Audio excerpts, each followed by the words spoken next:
Саламатсыздар урматтуу телекөрүүчүлөр. Кайрадан сиздер менен биздин көчөнүн балдары телеберүүчү. Кое турбайсың 5 мүнөт эле шашып атасың, өзүңчө эле элитный солидный болуп эле. Акырын эфир башталды, эл карап атат. Эфириң башталсын, эле солидный болуп атасың сен. Кандай солидный болуп атасың? Мен чоңойгондо эмне кандай адам болот деп ойлойсуң? Сен кандай киши болоруң, мен каяктан билем, кандай киши болосуң сен? Өзүң айтчы. Мен чоңойгондо тал мачынан келген солидный, элитный чоң киши болом. Ой атаңыр. Сен чоңойсоңчу? Бул арыктардын мечтасы. Чоңойгондо курсагың чыкса Бокебайга окшош болосуң, же болбосо ушул бойдон калсаң Сокебайга окшош болуп каласың. Каякта Боке Сокелни айтып атасың? Алар шарда да. Кандайсың?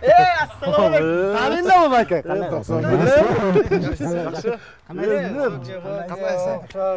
Магазин. Могу өзү сиздер шылдыңда атат могу. Магазин алдында туруп эле. Эме? Баскыле. Саламатсыздар урматтуу телекөрүүчүлөр. Бүгүнкү эфирде биздин көчөнүн балдары теледолбоорунда Союзбек Сейтбаев жана ошондой эле Болсунбек Стакеев. Барыңыздарга жылмаюу тартуулайбыз. Бүгүнкү эфир өзгөчө кызыктуу болот. Көрөсүздөр. Чыгарбайбы? Кандайсыздар? Жакшы. Баягы ордуңуздар.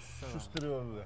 Бизге калтырып кетти. Силер Магазин жаппы. Биз байырлап алган. Магазин жапштан 9-дан жапыштайт. Арак сатып турбайбы бизде? Эски иштерди эсилеп. Кийин алганын карабы. Биздин магазинде арак сатып турбайбы, 9-дан жапыштап атат. Не болду? Анткени азыр чөп сезон башталды да. Элдин баары чөптөн кийин эле кыйкырып өкүрөбү. Шаарда да батпадыңар. Чөпкө келдик да. Эме унутуп калбайлы, чөп чапканды деп мындай чөп-чап, денеге кан жүгүртүп. Өзүңөр эмне болуп атасыңар? Ошо сиздер тыштап кеткен кесипти аркалап эле биз деле окат кылып жүрөбүз. Байкелерибиздин жолун жолдоп жүрөбүз. Биздин кесиптер мындай страшный кесиптер болчу, мындай силердеги кесипте. Көп нерсени. Мына филяганы көрдүңбү? Эмнеге ачык турат дедиң? Барып бирдеге движение кылып койсуң дейсиң. Сатыр бетиги сразу эле. Билбейм. Жок, Бакта чөп кымбат болсо самам эмне турат бакта деле. Булар ушуларды өткөр анан камолго кирелип басса керек да. 91 балаке та бака служениеде жака коюп коюп. Судан келдик жаңы эле. Жакшы. Болсунбек байке, Сөзбек байке, биздин көчөгө келип калыптырсыздар. Айылга эмне максатта келдиңиздер? Ой, таңсак биздин көчөгө бизде кедейин деп аткан экен десе. Эми келесиң туулуп өскөн жериң болсо, эмне келбейсиң? Биздин көчөгө келип калыпсың десе, азыр бизденки алып чыга калабыз деп айтат келсе, эмне келбей деп кайрасың сүрөбөт. Бирок силер жок аябай ол болуп кетти. Биздин айыл баягыдай күнөө өнүгүп атат, мына көчөлөрдү көрүп атасыздар, асфальт. Болуп кетти. Боко экем көрүп караңызчы, балкондо жата берип, окат кылбай. Балпайып кеттиби? Бизде караңыз эртеден кечке. Эме дейт эле го. Чөптө Şu силер кетсеңер айыл оңолот эле дейт эле го бизде. Оңолуп кетсин деп кеткенбиз да. Оңолуп калыптыр. Оңолуп калды. Жаңы жыл тозуп аткансыз эле айналан жаркырата баштады. Кичине бир сер шыбап койсоңор эле болду экен. Көчөм полный свет коюшту. Ооба. Бардыгын жаркыратты. Шайлоо болдубу? Шайлоо болот ошого чейин. Ошо шайлоонун алдында бир нерселер оңдон анан свет. Не жаңылгы өзүңөрдө? Ошо сиздерде эмне жаңылык? Айылды сагындыңыздар. Айыл жөнүндө ой бөлүшө эле, балалыкка бир кадам таштайлы. Келиңиздер. Айткыла. Эмне кайсы Бала боюнча туруп, балалыкка бир кадам таштайбы. Жок, мындайга Болсун байке, Сөзбек байке. Ар бир инсандын жүрөгүнүн түпкүрүндө бир балалык жашап турат да. Анан балалыкты кандай болгонду, кандай учурда көбүнчө эстейбиз? Айылга барганда, айылдын көчөлөрүн көргөндө, баягы улуу муунда кишилерди көргөндө, о деп биздин убакта бул байке жаш эле деп бардык нерсени. Ал эми даже керек болсо могу чүкө ойноп атканда биз монно ойночу элек деп ушундай бардык нерсени көргөндө гана эстейбиз да. Ошол сиздердин убакта кайсыл жерде, кандай айылда, эмне менен ойноп, кандай оюндар менен ойноп, ууру кылдыңыздар беле, кылмыш кылдыңыздар беле, мүмкүн болсо баштан өткөн бир жакшы окуяларды айтып. Көз менен көрбөйдө эле эстесе болот айылда. Мисалы үчүн мен жыттындан эле эстейм. Мисалы үчүн жас камал ишембилик кылып каша көрт дейсиң го. Ошонун жытты жаман жагат. Бир башкача. Ошондо башка жакта жүрүп жыттанып келсе, ох ти, түптү жүрүп жытып алайын качектин жытын деп. Бир жолу Ошондо айылды сагынып Боке тесттин жанына барып. Болбойт экен деп тест бул жыт эмес. Адам мурда баня десе бир жолу тесттин жытына. толтура эстей турган нерсе сонун ат көрсөң деле эстейсиң, ата энени көрсөң деле эстейсиң. Кыскасы айла чоңойгондон жан дүйнөң жарымынан көп айлык тартып турат да. Анан баягы талаачылык, тиричилик менен эле талаада жүргөнүбүз болбосо, жүрөктүн баары эле айыл деп согот. Анан ушундай шултоо болуп калганда келип коебуз, чөпкө келип коебуз. Жана башка жакшылыктарга келип коебуз дегенде. Сиздердин ушу балалык кезиңиздерге бизге аябай кызык да. Кандай кезде айтыш? Бала кезде айтыш керекпи? Жок, балалык кезде айтыш керек. Балалык эле кез. Балараак кезде. Балараак кезин жакшы деле билбейсиз. Балалык кезден билесиңер, ошо экөөбүз чоң ойдук. Бир айылда. Бир айылда. Экөөбүздүн ортобуз бир эле жаш. 85, бул 84. Бу дедим го мен. Экөөбүз удабыз. Анан таң калыштуусу айылда жүрүп, союз экөөбүз такырмдай бир мамиле кылбайт электи бири-бирибиз менен. Мындай дос катары деле көчөдө жолуксак деле мындай эле учурашып өтүп кеттик. Себеби мунун байкеси менен дос элем 83-жылкы. Экөөбүз чүкөйдө ойноппуз. Негизичи. Анан бул кызыгы менин кошунамдын байкеси болчу эле. Келип бир жыл жашап кетти ошо байкеси менен. Экөөбүз бир сүйлөшпөппүз, Кудай таалам шашпа, кийин чогуу сүйлөшөсүңөр. Бишкек бириктирди го. Бишкек талаачылык бириктирип коет экен да. Өнөр бириктирип кой десе болот. Мындай кепкати Айша женики сатчы эмес, шаардан алгансың. Мен шипаңды жаап турбаса эсип өтүп кетсең. Азыр көрдөсүң. Азыр кырышаңды жакшы бекемдеп албасаң, кырышаң кетип калса жаман болот. Итак, кыршасы жоктор көбөйдү. Сәзбеке. Келиңиз. Айылды, балалыкты эстегенде эмнени эстейбиз? Биз жайлоону көп эле эстейбиз. Жайлоодо кадимкидей эле торпок кайтарып, кой кайтарып, жылкы айдап келип, байлап, эң кызыгы баягы оюнга алаксып кетип, торпок уйденip кеткен күнү өлү токмок жейт эле. Эмне жейсиңер, эмне жейсиңер? Ошол убакта сүттөн башка эчтеке жок окшойт. Анан апалар, эчкилерди көргөндө апаларды эстейм. Себеби баягы эчки саап ичкен апалар болот эле, анда жөн саап ичпей саап жөнүнгө бир койгондо эчки жерден көтөрүлүп кепчеп тура берет эле. Муну менен эле мынча сабай берет десе көрсө. Договорлор болчу экен. Баягы жем берип атканда эчкиге бирини жейсиң, баягы бир сүт бересиң десе, эчки да баары кажол да, хоп деп жеп коёт. Анан кечинде 800 грамм сүт берип калганда 200 грамм. Ийесине догор дейт. Конечно. Кана деп анан алып койчу экен дегенде. Баракелде. Анан эми байкелер, биздин эфирибиз айтып турган биздин көчөнүн балдары деген бүгүн болсо ошо балалык кезде башыбыздан өткөрүлгөн оюндарды ойнойбуз. Оюндун шарты менен түшүндүрө кетели. Бүгүн 5 балалык кезде ойногон 5 оюн менен жарышабыз. Бешкен бир киносунда ойногондой балалык жокпу десең? Жок, андай жок. Сиздер ойноордун алдында сиздерде 2 мүмкүнчүлүгүңүздөр бар. Анткени Союз байкем айтып калды, чүкөдө эле ойноп турбуз, Чоң ойноптук. Чоң. Ата ойногом. Ошону азыр чоң ойнойсуздар. Мисалы ойноордун астында ошо дароо ойноп кетесиздерби же 2 мүмкүнчүлүк пайдаланып, даярданып, колдорду жибитип, көндүрүп алып, ошол оюндун тарыхы менен, шарты менен таанышып алып оюн баштайсыздар. Бул сиздердин тандооңуздар. Анан эми бүгүнкү эфирибиздин эң алгачкы оюнун баштайлы. Бүгүнкү эфирибиздин эң алгачкы оюну болсо бул чүкө атабыз. Азыр кимиңиздер шамда кайлаңыздар, кимиңиздер кыйындыңыздар, байкайбыз. Кайсы оюн ошондо? Кыйрыбы же өлдүбү? 5 табан ойнойлу. 5 табан балдар, 5 табан ойноп койбойлу. Бул 5 чүкө сизге, 5 чүкө байкаке сизге. Канчадан тизип алып ойнойсуздар? Бул өзүңүздөрдүн тандооңуздар. Сакасы жок. Сакасы жок кой. Сакаларды алып келесиз. 2ден 3төн. Сакаларды алып келесиз. Бул болсо эми биздики торпок баягыдай текен сакалар эмес, чоң койдун сакалар тандап алыңыздар. Сала берем аны тандаганда. Ким оң кол, сол кол. Оорураак болсо эле болду. 3 чүкө сага бериш керекпи кайра? Эми кааласаңыздар утулуп барасаңыздар сакаңыздар деле сайып салсаңар. Жакшы ойногон. Сака деген жакшы да, бул 3 чүкөгө же 5 чүкөгө кетет. Жакшы сака болот. Сатып, 5 чүкө сака. Ойноп ат билесиң беке. Онун сакасы жаман келтирет. Сонунда деп тим эле муну жаныбардай ма. Ойноордун астында эле уже өзүнчөлөр. Улактылардын аркылы эстеген аттар популярный кести эле баланчанын сакасы жаман популярный деп популярный болчу да. Сакасы айкул жаман турат. Келиңиздер анда. Анда чүкөнөлү, урматтуу көрүүчүлөр, эң кызык жери Болсунбек байкебиз менен Союзбек байке бир айылда бирге өсүп чоңоюп, бир дагы жолу чүкө ойноп тур. Бүгүн кимдин мыктылыгын аныктайбыз. Чүкө боюнча өлдөнөлү. чырдашпай Эме ойнойбуз. ойнойбуз, Так, байке. Беш тапан ойнойбуз.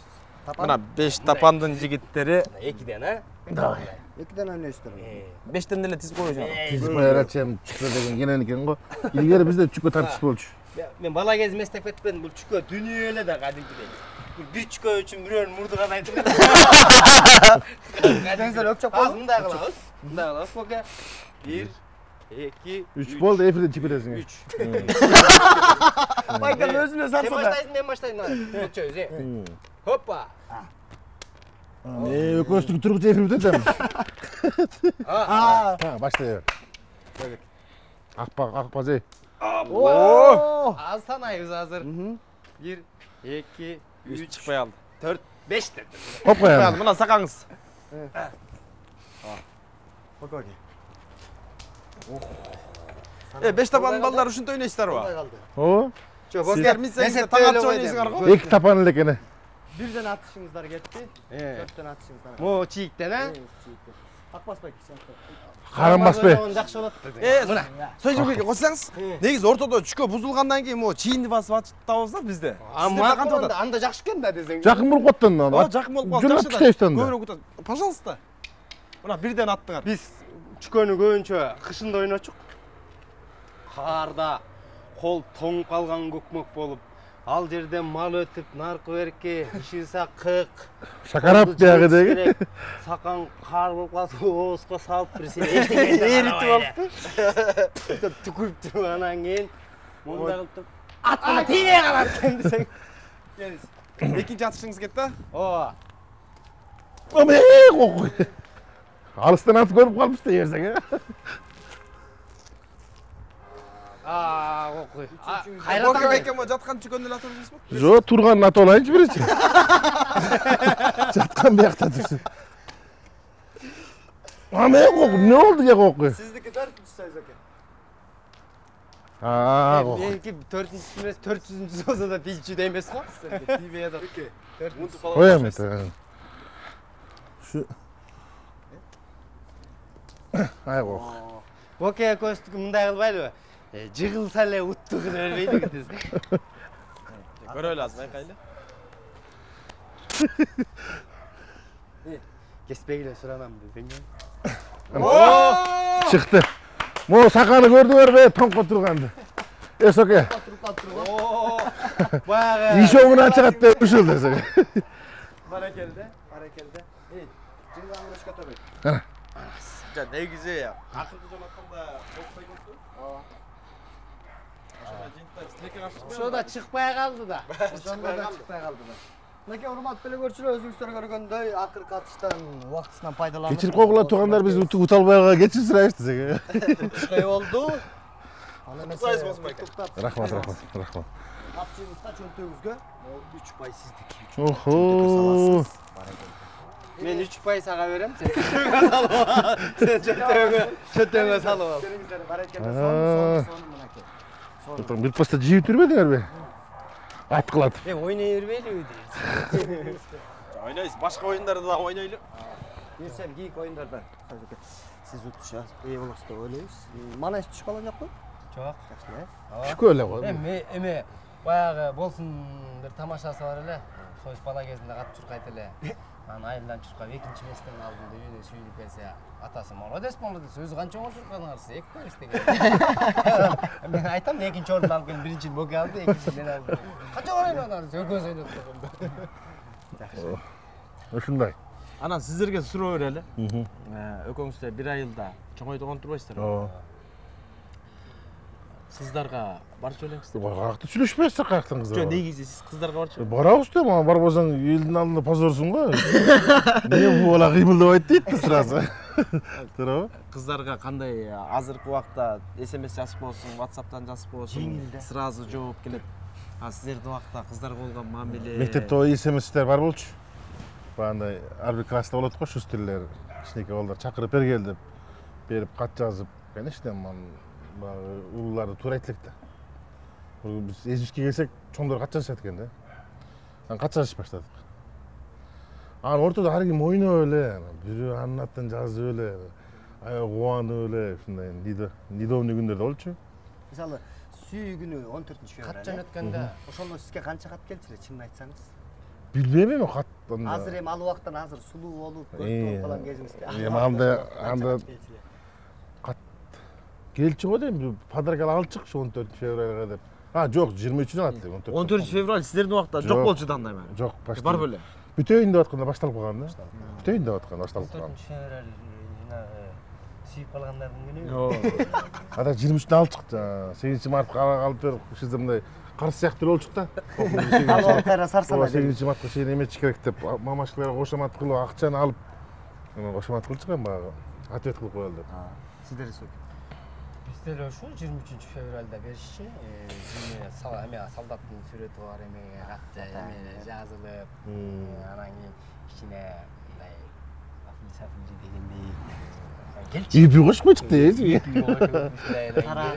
Келип тарак, ручка, тетрадь, ушундайлар белекке келчи. Ошол убакта эле. Ошол кезде тетрадьтар жок болчу да аябай. Ошон үчүн деп баалуу болчу да.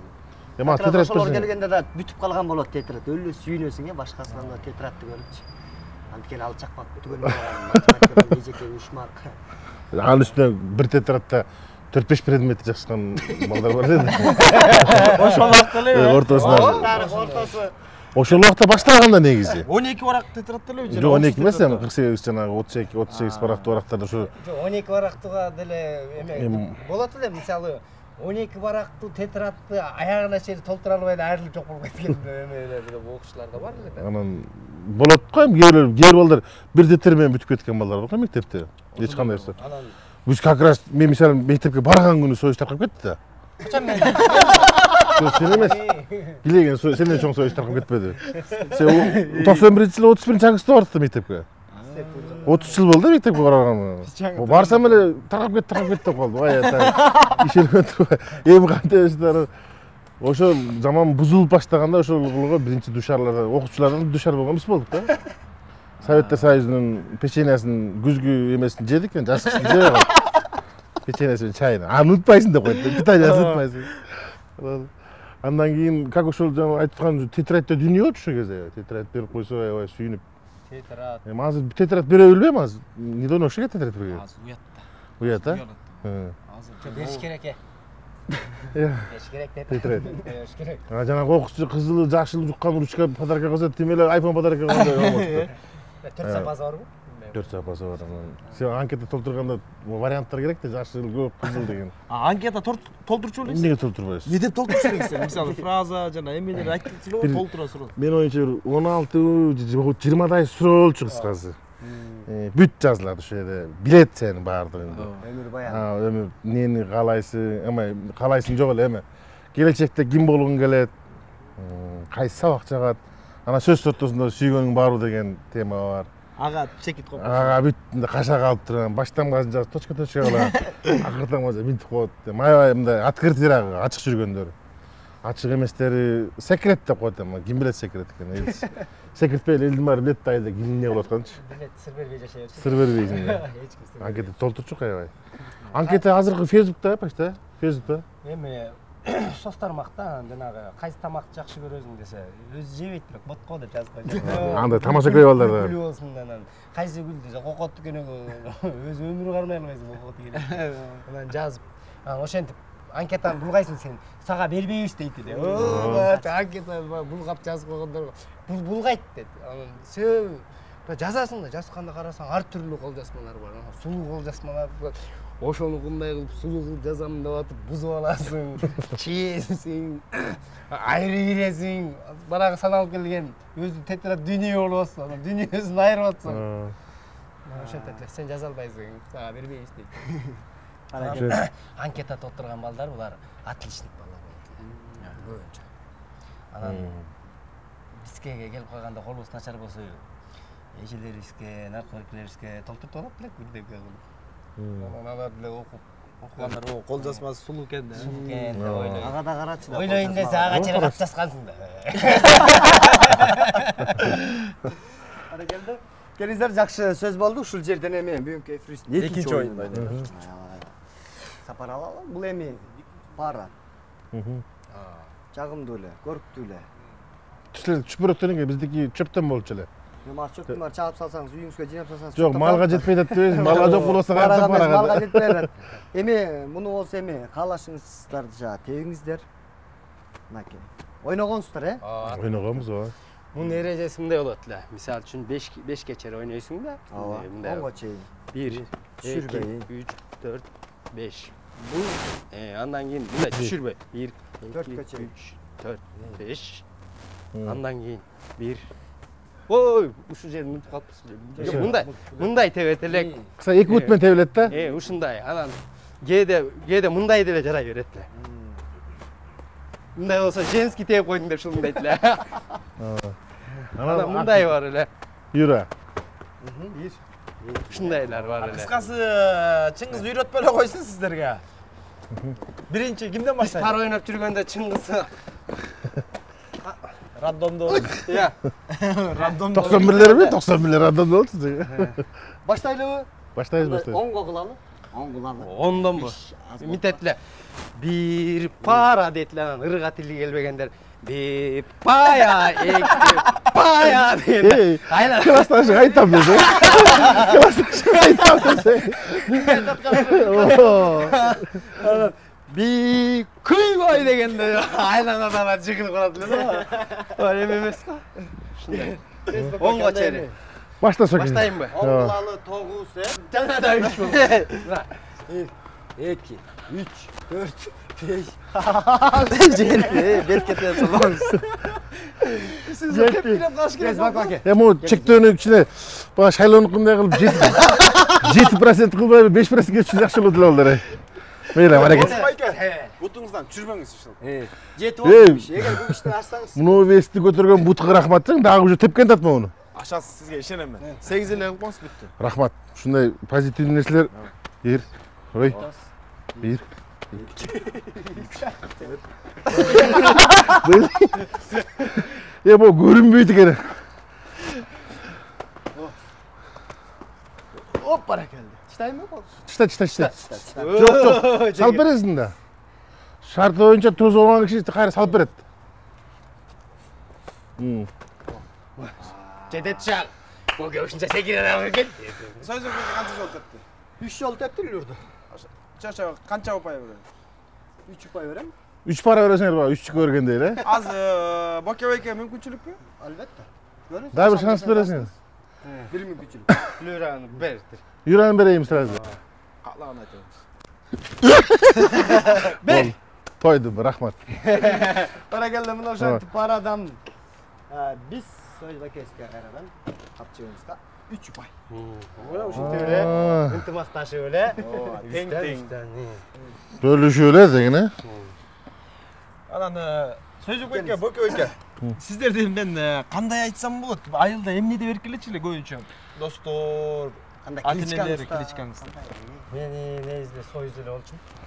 Анан кийин Бештапанга келип сокко болуп. Мен шаарга келгендер келетчи. Айылдер келетчи. Сиздичи? Men bok ile de jit bolчу. Şöyle. Bilmem, men özüm atım köp. Aябай. Мен атам Болсунбек дейт. Бұрдығандар мен Бабы дейт. Жеңелерим Боря деп тергейт. Аяш акелерим Борка Бокеш дейт. Көчөдөгү балдар телесенчтер Боки дейт көп. Сиздин атыңыз көп экен. Ат көп. Сөзбекке 2 аты бар экен. Союз. Soyuz Айла Союз эле болчу, анан кийин багы 2007-жылдары Соко болуп кетти. Көлдүк бир абас бар Русланова. Эмнеге Соко деп атасың эми десем. Эми Союз деген айымдан көрө Соко деген кыскараак деп атпайбы. Өкөтө 4 таңга экен. Кыскара турган иште кесчү. Ушундай Соко болуп калды. Берк Соко кийин чыкпады. Сиздердин чоңой өскөн айылчы, коңшу айылдар жакынбы же Алыс, алыс? алыс. 100 километр. Коңшу айылдарды биз кийин өмүрдү өткөндөн кийин көрдүк. Алыс чын, ат чабымда эмес, вообще алыс. Ортолору 30-50 километрге чейин. Анан тоонун арасында жашаган элбиз анан. Анта аяка бара тургандай деле мүмкүнчүлүк, кызыкчылык деле жок болчу. Айыл алыс болгон болсо анда коңшу айылдар менен деле балалык кылып баягы Өзү жашып деле урушпапса өзгөр менен Өзүбүздүн айыл экиге бөлүнүп жашайбыз. Суунун наркыбыз, бир күйүбүз болуп. Алмалуу толуктук. Алмалы толукта эки бөлүнөбүздөн ошол жерден кызылчек болуп болгон букту ошол жерде чыгарчы. Босмаке, канчанчы атаман элеңиз?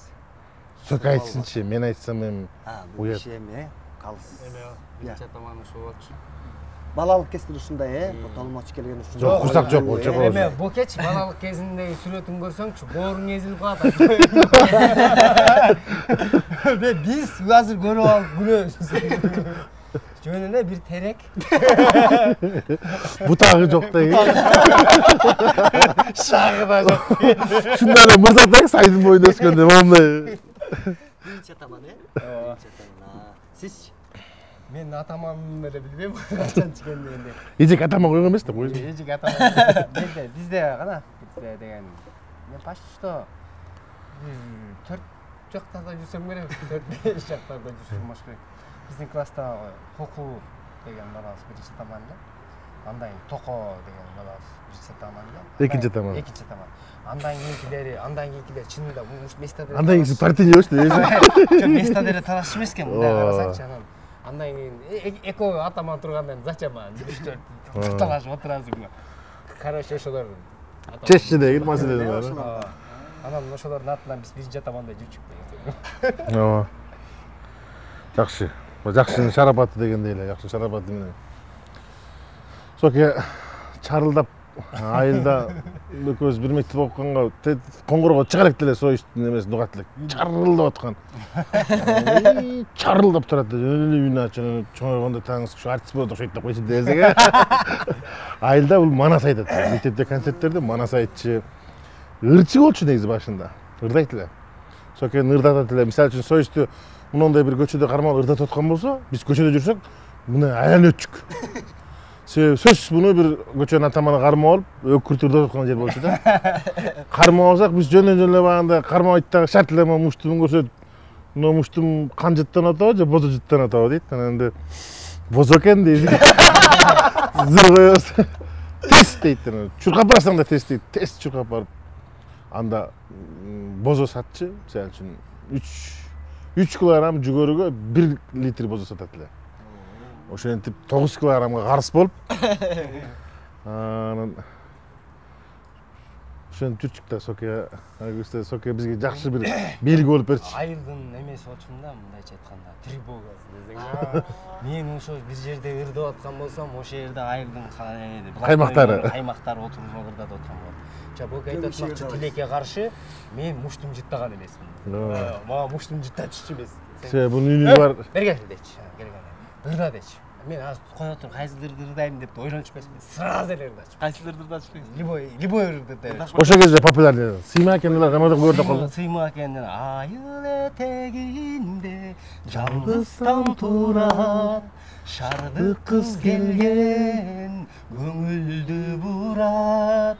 Кантип чакырып таанышсак экен, тайнеси билбесин, билсең ал уят деп. Ушу анда шаардан келген кыздар укмуш көрүнчү да. Баягы укмуш. Сен бул Периште келгендей көрүнчү десең. Сен бул ырдаганга толук мүмкүнчүлүгүң бар эле да. Шаарда как раз бир кыз келген эле да. Анан Соке жакта жашайт эле да. Айта бер. Алар эмне ырдап ырдап оон чыгарып. Эмне дейин эле? Гүлмира. Балалык сезим деген ыр. Каймасы кандай ошондо? Эме деген ырды алдым. Өзүң утуп калган. Ошондо бир пакет кызы. Болгону сиздики. Бир пакет кызы деген жер бар экен. Айттым эй, антип табыш мактап эле жөн электриктин кызы ырдай бербейт. Азыр ошо электрик сырттан бизге такси алып келип, ошонун кызы менен кадр алмаштырат го. Анан ошондо Соке ырдайт эле. Айылдын айылда билбейм, айылга жан дүйнөсү аябай эле байланган. Жакшы кээрлер азыр манча мында сөрөй деп койсок болот эми. Баягы өзүнүн туулган жерин, чыккан жерин унутуп калып бир пасты асмандай берет, бирок эч качан эми биздин жан дүйнөбүз ошо жерден сугарылды, тоодо чоңойдук. Ошон үчүн дагы мындай Туулган жерин сүйүүбүз күч да айылга. Айылга болгон махабатыбыз көп болчу. Болсун эке, сиз ырдачу эле. Каякта? Айылда аншлаг болот эле. 84-төр ушунчалык звезда эле. Ушулар ушунчалык звезда болуп кеткенден кийин биздин кыздар 84-төрдүн балдарын сүйүп калды. Биз ичибиз күйүп десең, анан ошентип биздин кыздар баарын алып алышкан булар. 5 классташы мен аяшым. Ошол концерттерде азыр алып барып кудул болуп жүрбөйсүзбү? Алып барчылыкта. Ошондо алып барып. Мен алып барчу эмесмин, мен ырдачымын. Анда алып барылбайт эле. Анда алып баралбайт элем, ырдайт элем. Анан кийинчерээк ыр жазып, обон жазып, өзүмчү. Анан кийин кайра токтоп калды ошол. Кыскасы кудул болом деген түшүңүзгө да кирбепти дал кезде. Мен айылдагылар азырдык айтып өттү, сен ырчы болом деп кеттиң. Мен кудул. Тагдырдык. Ошол ырдын баарын өзүңүз жазып, өзүңүз чыгарып, ал кайсы ким тараптан келген? Атаңыз жактанбы же тай жагыңызданбы? Ошону таппай жүрөм, каяктан келген. Эгерде тапсам кайра барат элем, бергиле дагы. Жамын бир турган тайкеси бар, абдан кудул киши. Өтө сөзгө чебер. Кече жакында эле бир тайнеси өтүп атпайбы? Анан тайнеси 90 жашка өттү, бирок баягы караганда коркутуп, балдар бүт барышып, бул жээни барат да.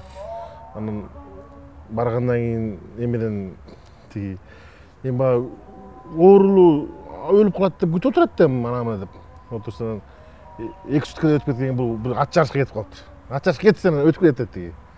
Анан келет, анан бул келип кайрат айтып калат, тайге кайрат кылыңыз ыйласа. Кимди ат чыкты деп коет. Кимди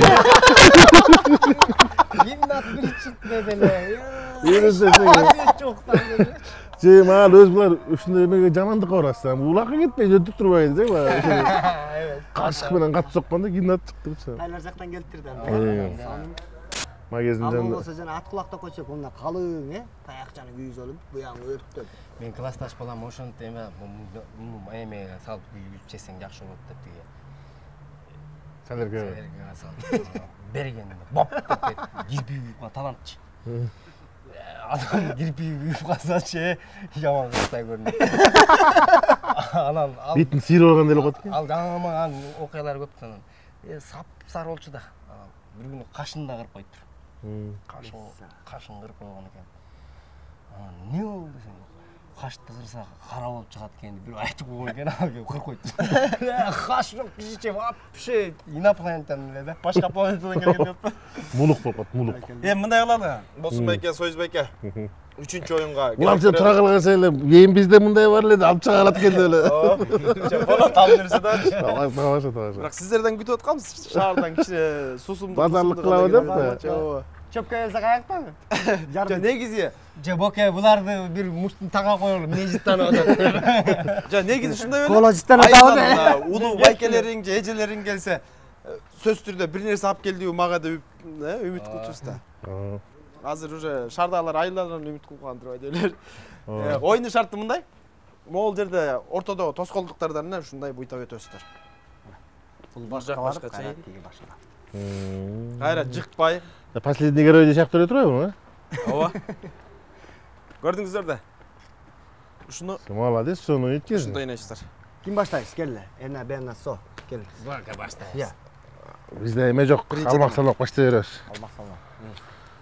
Му кенен эле кылып койбойлу, мен батамбы я? Кенен кылып берели.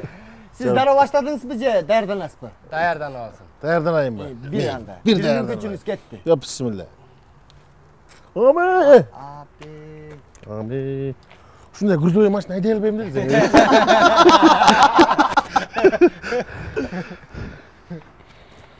Сен акыры эле айдадың, а? Ооба. Бир менен эле? Бирге. Боке, мал кегесиң. Мен биякта решеткада. Кандай кылалым? Жакшы, мындай бир айдап көрүңчү, тетекке чейин газ. Жок, мындай. Жок, түз жерден айдай берем. Поворот кыйнап атпайбы? Жок, айдай берем, эмеси жок, мына балдар көрдүңөр, мына оппа, мына айдай берем мындай. Эми болмосо тормозду жакшы көрөбүз. 3кө 2-ге салсаңыз. Скоростта жок. Жок, бул халастай урат турбайбы?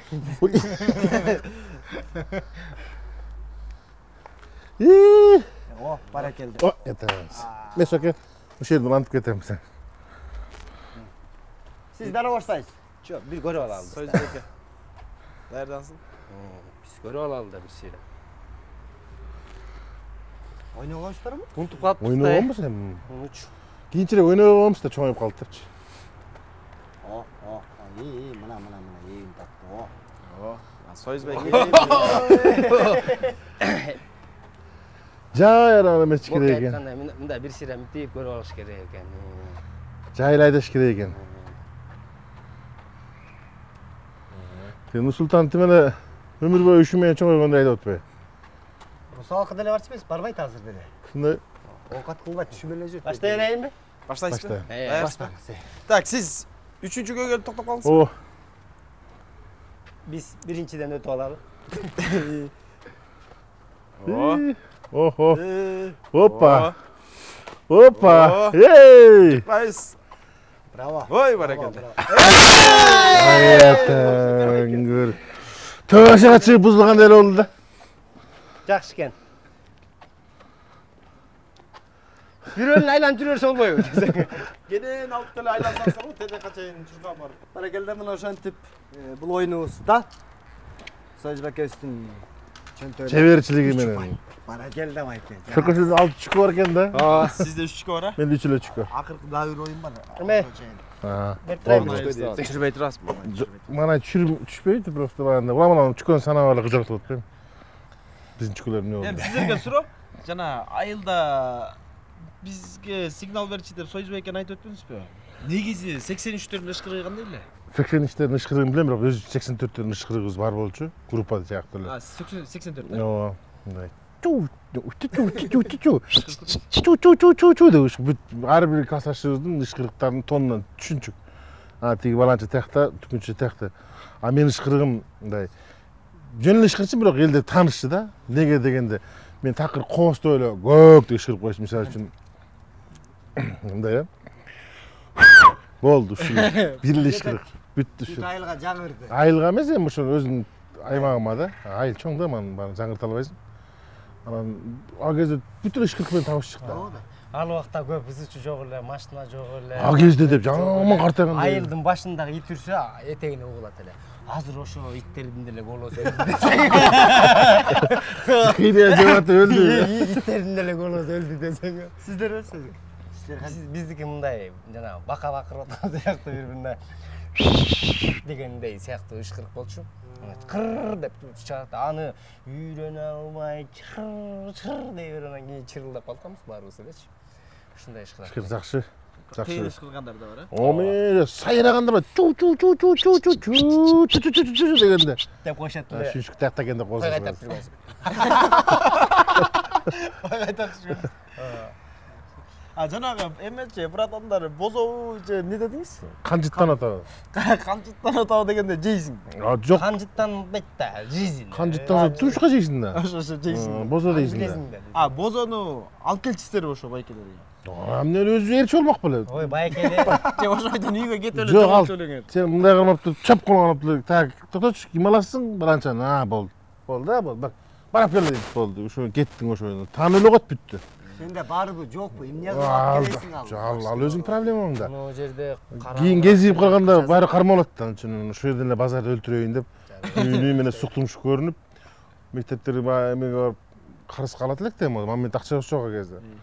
Карыз калсаң ошол жерде эжелер урушат эле. Мээсе кичинекей балдарсыңар го. Мен калп эле үйгө киши келип калды, Кудай өзү кечирсин. Тиги байкем айтты, калпты айтып урдуруп алып келип калчык да. Бозом. Ооба, кийин көбөйүп кетет да. Качып жүрө берсең 10 литрге чейин көбөйүп кетет. Алго 10 литрге чейин тиги байкелерге көбөйүп кетет. Ооба. Улууларга. Ооба. Магазиндеги көбөйөрдү кантип төлөйсүңөр магазинде? Магазинде биз концерт менен утулат элек. Ошондо эле концерт койчук да. Айылга. Ооба, концерт коюп бизге как раз 8-9 класста баштап концерт койдук. Концерт коет элек, ошол кезде 5 сомдон эле койчук. Клубубузда Кудайга шүгүр орточодон чоңураак. Аншлаг болчу, 5 сомдон коет элек, анан агайларыбыз бир 200-300 сомдон берет эле. 5-6 эле коет элек да. Ошолор менен карсы курстарды кутулуп эле, тим эле жүзүбүз жарык болуп эле. Көчөдө баягы магенчилердин үйүн айланып өтпөй түзөтүп калчык көчөдөн нары. Эркин. Беребиз дебедик беле, мына бердик деп. Жок, ал убакта эмеде болчу да мындай. Беребиз деп мете албайт элек, бирок берем деп айтат элек. Мана багындай кыска карыз төлөгөн жүзүн жарык го. Бокап. Сүйүнүп эле өзүнчө эле. Бартерлер көп болчу да, бартер. Мисалы үчүн жүгөрү, четенден жүгөрү. Ооба. Ал убакта ар ким өзүнүн үйүндө эле өзү ургулуп жүрөрчү. Элечи өзүнүн үйүндө өзү ургулуп эле, тоогунурдап эле, аны кошунадан көрүп эле, кошуна сенден көп тура эле, бири-биринкени эле урдашып эле жүрөрсүң. Ошондо жана чигит майларды урдашат эле да. Анан бир күнү бирөө чигит май куюп атыптыр баласы. Чигит май куюп атса эле аркасынан атасы да бакалашка көтөрүп калыптыр. Ал да согуп алайын деп кирип калган. Эй, улам, эмне кылып атасың десе. Эми ата пирожка алып жеп ошо десе. Могуга да куйпайм, мен апаңга. Атасы карап баласы куюп чыгып ушундай движениялар болуп турчу. Анан бага айтпай жана каршы сурап барганда эң кызыгы баягы өңгөн эле билчи окшойт дейм да, баягы сатуучуларчы. Сен коркуп келгениң билинет да. Ошо. Баягы токмок жеп калбасын деп эле берчи окшойт. Анан действительно өзүң алып боз ичкиң келип, өзүң барсаң Бербейт. Анда шайдап атпарсың окшойт, мынча ийин депчи. Жалдырап тим менен мына көчкөнө калды өзүң деп айтчы мындай. Бир жагы атаңа айтам сен, апаңа айтам десең качып кетет элек да караш. 9-10 класста кести. Анан бирөөлөр жүрөткөндө берип койгонун айт. Бербей койсо экен деп барасың өзү. Боло бербешпи дейт эле. Ошентип чоң айдым, концерттерди койдук. Балалык күндөрдө баштан өткөн бактылуу көз ирмемдер экен. Анын баардыгы кандай болгон күндө да оюбуз жетсе да колубуз жетпейт экен. Убакыт учкан куш экен. Эми жакшы маеңиздерден кийин эми кимиңиздер көз катар, кимиңиздер шайдоот экениңиздерди бир байкайлы. Мынакей алдыңыздарда тизилип турган тоскоолдукту бул рогатка Алып келет. Келинби төлкүндөр да. Канчадан бери кошуналардын айнегин сындырбай калдым, алып келет. Атабыздын үйүнө сындырып койгоңуздар. Мынакей. Сиздерге эми Бул эмеден покрышка дедим, камерадан кылган турбайбы? Ушу камера жаман жок эле илгеричи. Рогаткадачы. ушунун жасалышын жасап өзүңүздүн колуңуздар менен. Өзүбүз жасап, ким жасап берет талкалаганга. Анан Ушундай эле болчу ошо кезде эле, ушундай. ушундай жосу жанагындай бир сары резинка бар го, противогазный эмесин да. Ал тоналып кеткенде ошону кыркып калып, ал куш алып кетет эле, бирок чала турган шапак кетип колуңа тийгендечи, рогатканы кармай албай каласың да. Бул катты тиет, бирок өлтүрөт чымчыктарды. Противогаздар бар мындай. Баягы сайыз убагында баягы бут койчу экен да баягы эми анан кийин сайыз тарап кеткенден баягы баардык эметип аткандан кийип көрөбүз. Эмне кылат балакен бүгүн бир жолу ошону кийип муну сууга түшүш керек экен деп сууга секирип өлүп калыштаганда. Келиңиздер анда. Таштар барбы? Алты ок. Бул алты ок дегенибиз 6 жолу Атасыңар деген болду дейм. Негизи могул ок мененчи атканга болбойт да. Неге? Биз айылда сыйдан, томолок, Сайташтар дейсиң. сайташтар менен. Бул да асфальт таштырбы, Актанып Баягы алдынан актанып койгондо тие калса. баягы силер бардагы айылыбызда сай жок, соолуду. Баардыгын фундамент кылып куюп койдуңар. Өзүңүздөр эле көрүп атсаңыздар, өзгөрүп болот атпайбы? Келиңиздер анда. Кимиңиздер баштайсыздар? Жана боке баштап эле, мен баштап берейин. Тез жактан атабызбы? Могу сызыктанбы? Ошол сызыктан. Сиз дара баштайсызбы? Эми таш Жок, дароо эле баштайт. Дароо эле баштасын эми муну репрессияга кытайм эмне? Алты ташпы? Ооба, 6 таш. Шашпай. Мындай рагат иш керек экен. Чөнтөккө салып алдыңыз окшойт. Жок, Тура эле. коюп коеюнчу эке.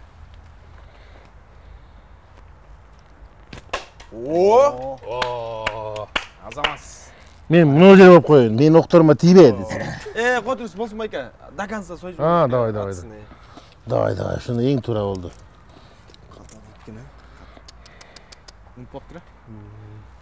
Өтө мактай беришти окшойт. Сен көзүң. Мейли. Сен көзүң жаман. Сен айтып берсиң. Так, 6 экен. 4-төнү кулатсаң уже эсепте. Утуш. Сен баарын уруп коем деп ойлоп атасың. Ой бийик да. Чиркин кол жетпейт дегенде. Сойзбеке шашпай, мүмкүн отуруп. Тиякта эч ким жок мынар. Ай деп эмесин. Коро эле бар. Нар жактан бирөө башы жарылып келип калса. Отуруп, теки. мындайга карап, отуруп, туруп мындай. Чуркап келип атпайсыңбы? Биз атам экен согушта эмелер туурай берет элек го. А кезде байбек жок болчу да. Вандам туурап кийин канча шымдар айылды. Ишмаятка отурабыз деп. Кампо болобуз деп муларды бүт теректер тээ берип мынтип. Жиделе экенбиз азыр. Бул кайра келди мага өзү. Мага тийди. Бул шанс да дерсиң. Ошо мен атпайсызбы? Жакшы тиеп экен. Жакшы тип. Сиздики ошондо 5-чи атышыңыз алдағы, Ооба. Азыр могу Бир огуңуз калды. 6-чы атам азыр ушу мен. Жа 5-чи атасың. Жок, 6-чы. 6-чы атам. Бир ок менен ок менен кайра атып атпай. Кайра келип турушты.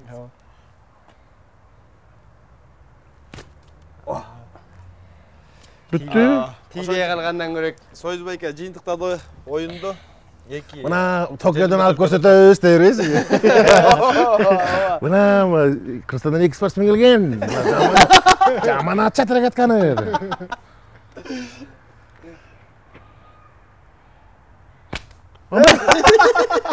Бирок толдар этет кыласыздар эми. Сиздерден агуртсаңыз өзүңүздө калды го. Ошону айтам да.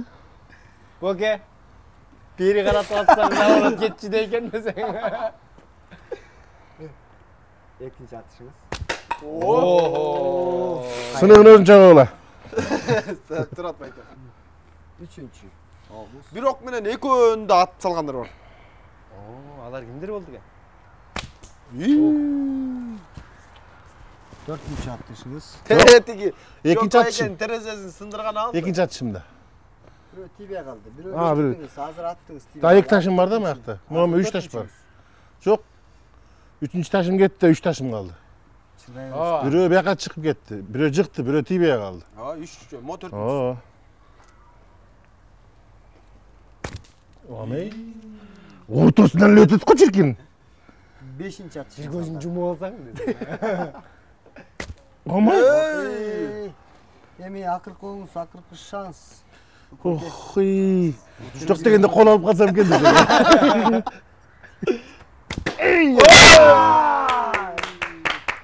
Рахмат. Ушундай ынтымактуубуз десең. Баракелде. Сонун тең болду. Мында упай берилбейт. Азамат. Жакшы. 1,5 чүкөдөн бербейсиң? 2ден чүкөр, чүкө кенем 2ден. Мына ошентип бүгүнкү эфиристе оюндарда келиңиздер упайларды санайлы. Бышы экенсиз. 1,5 чүкөдөн берсек деле баары Сойыз байке утуп кетти. Сокет 6 чүкө бар. 6 упай. Ошентип бүгүнкү оюнда Сойыз байкебиз Мен чүкөм санабайм. 6 упай чөңкөрдө Мен чүкөм эсепке кирбей. жеңишке алды. Мен эт кылдым го. Муну деле чүкөдү санап кой. Билем, 3 экенин билем бирок. 3 упай жетпей калдыңыз. Жеңил узасын тартасыз эми. Эч проблема. Шартты. Жеңил. Болсо мен кутулабыз. Баракелде. Жеңилүү өтө сонун. Айтып өтсөңүздөр эми. Кандай сезимдер болду? Бул оюнду канча жылдардан бери ойной элексиздер ушундай? Башта 11 өткөндөн бери ойной эле керек да. Азыр ойнотуп койдуңар жакшы болду. Мен лично рогатканы ушул 8-9 кесип ат элек болчумун. Чүкөндө ошондой башта. Рахмат ушунча өткөн күндөрдү эске салып койгонуңарга. Эми азыр муну биздин муунга нормально могу азыр өсүп аткан муунга бир башкача эле көрүнүп атса керек. Бир Не болгон оюн? чүкө атып Мага атса. кызыктуусу могул чүкө атканда баягы балалыктан бир сири эстедик, сонун болду. Рогатка аткан аябай жактым. рогатка. 12 таш кылып коюшкар керек экен десең. Бокенин аткан таштары мояктан карап отуруп зың деп кетип атты. Бирок тийбей атпады тагы зыңылдаган менен. Көке, силерге чоң рахмат. Ушундай чөпкө келсеңиздер да эртеден кечке чөп ташып, түк ташып кайра биздин эфиримизге келиңиздер. Анан айтмакчы эртең ашарга барып коелу, жигиттер. Мен эртең кесип кайтарам. Кайчы Уй кайтарам. айдын жарыгы менен чөмөлө салабыз эртең. Бозо созуп алып өткүлө деген жок. Бозо Келиңиздер Анан барсаңар, чөпкө барсаңар 40 литр бозо салып. Болду. Базарлык. Анда мен как раз суу чыгарып барам, жардам берем деп. Чалгыңарды алып алыңар, Алп эле анан Эфир тууралуу анан кыргыз элине жалпы эфириңерге рахмат. Жакшы, мисалы үчүн аз баары эфирдин баары окшош, ушундай необычный экен, өзгөчө экен. Баягы унутта калган оюндарды эске салып турат экенсиңер. Ушу кызматыңар элге арта берсин. Кылган ишиңердин акыбетін берип, Кудай берекесин берип, ушундан атактан калып, ушундан чоң жетишкендерге жеткиле. Телевидение жамаатына дагы чыгармачылык ийгилик каалайм ушинтип. Аябай түйшүктөн баягы көрүнбөгөн биз көрүүчүлөр телевидение көрүп эле коебуз да. Жоксо мына 2 сааттан бери мени бир бекеттерди байлап жүрөсүңөр анан түйшүктүү нерсе анан ошо Кудай берекесин берсин, а. Чыгармачылык ийгилик барыңар. Эфириңердин өзгөчөлүгү кыргыздын оюндары экен. Бул чүкө улуттук эле оюн. Ал эми жанагы балалык оюндар да бар экен, мындай дегенде. жаңы көрүп мындай таң калсарга ушундай турбайбы булар ушинтип ойношкон турбайбы дегендей караңгылар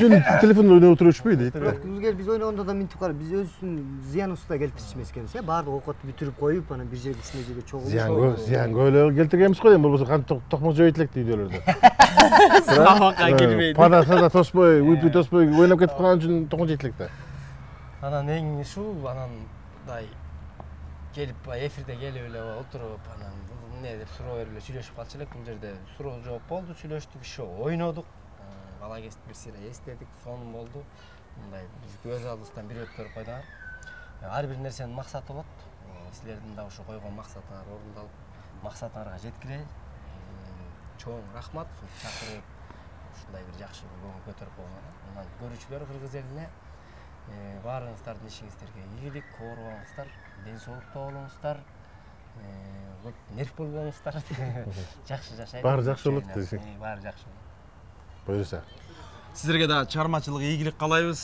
эме бири бирибизди ушинтип дайыма колдоп жүрөлү ооба жүрүңүздөр анда Сөйсөк байкенин ай жарыктын чөйүн чөмөлөп чаап Чыңгыз алдап кетет сен ушу велосипед магазинге жөнөтпөйлүбү магазинге жөнөтпөйлү жапсал да ойго тут да муну акылдатып эле аштыргыла 2 литр боз алып келе коем ити жаман ортосун